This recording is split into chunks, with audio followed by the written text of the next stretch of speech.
समय और मैंने इंद्रप्रस्थ के प्राचीन जीवन को विकसित दिल्ली में बदलते हुए देखा है। दिल्ली ने पहली सांस इंद्रप्रस्थ के घाटों पर लगभग 1400 BCE में, जब पांडवों ने यमुना के किनारे अपना राज्य बसाया। श्री कृष्ण ने अर्जुन को धर्म और मर्यादा का मार्ग दिखाया और इंद्रप्रस्थ धर्म की राजधानी बना।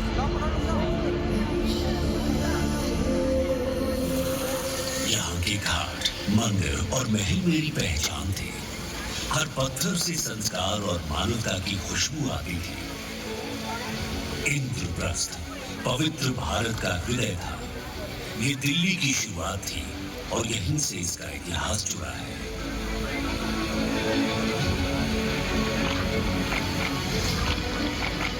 मैं बीतता गया और 736 ईस्वी में तोमर राजा आनंदपाल ने दिल्ली का को मजबूत बना और लाल कोट की दीवारें खड़ी की।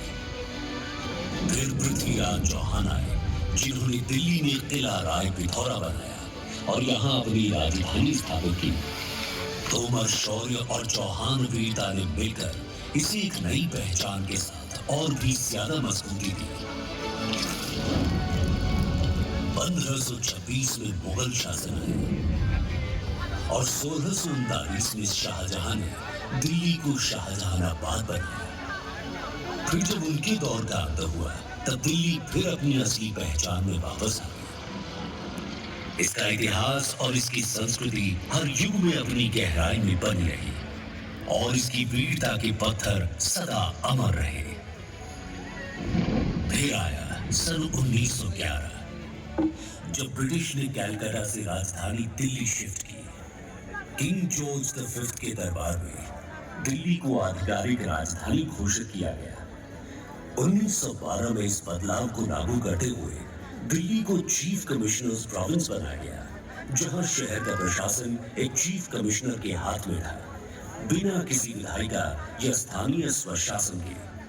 लचियंस और बेकर के द्वारा डिजाइन हुआ रायसीना हिल और नए एडमिनिस्ट्रेटिव बिल्डिंग्स ने दिल्ली को नए रूप में सजाया, आधुनिक भारत के सपने का प्रतीक बनकर।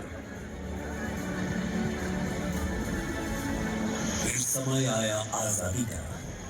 ये धरती भारत भूमि, जन्मभूमि बनी अनेक महान वीरों की। इनमें से एक थे सरदार वल्लभ भाई पटेल।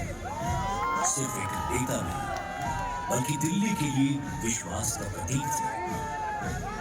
आजादी के बाद जब विभाजन का घाव सबसे गहरा था, तब दिल्ली लाखों शरणार्थियों की पनाह बनी।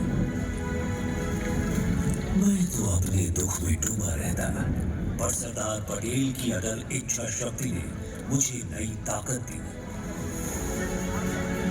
दिल्ली में नई कॉलोनियां बसाई गई, लाजपत नगर, राजेंद्र नगर, करोल बाग, जहां जीवन फिर से मुस्कुराया। पटेल की दृष्टि से दिल्ली हर बदलाव को अपनाती गई और इसकी गलियों में सुरक्षा, विकास और इंसानियत के नए रंग बिखरते रहे। और यही उन्होंने एक और नया अध्याय शुरू किया। इंफॉर्मेशन एंड ब्रॉडकास्टिंग मिनिस्टर के तौर पर सरदार पटेल ने ऑल इंडिया रेडियो आकाशवाणी को एकता की डोर से बांधा। उनकी दृष्टि ने आकाशवाणी को सिर्फ रेडियो नहीं, देश की आत्मा की आवाज बना दिया। सिर्फ सीमाओं को नहीं, उन्होंने दिलों को भी जोड़ा और दिल्ली उनके इस प्यार और लगन का जीता जागता प्रमाण बनी। यहाँ की सड़कों पर, यहाँ की हवा में, हर नई बस्ती में आज भी सरदार की मेहनत, मर्यादा और इंसानियत बसती है। 26 जनवरी 1950 के उस पल, जब दिल्ली नए भारत के सपने को जी रही थी, उस पल मुझे सरदार पटेल की एकता और भारत की अखंडता की सोच और प्रतिबद्धता याद आई, जो नए भारत की पहचान का मूल है।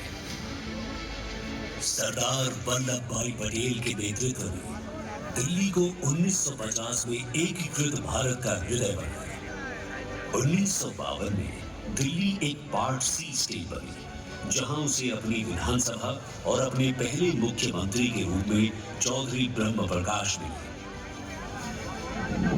1956 में स्टेट्स रीऑर्गेनाइजेशन एक्ट के बाद यहां यूनियन टेरिटरी बनी और शासन राष्ट्रपति द्वारा नियुक्त प्रशासक के हाथ आया।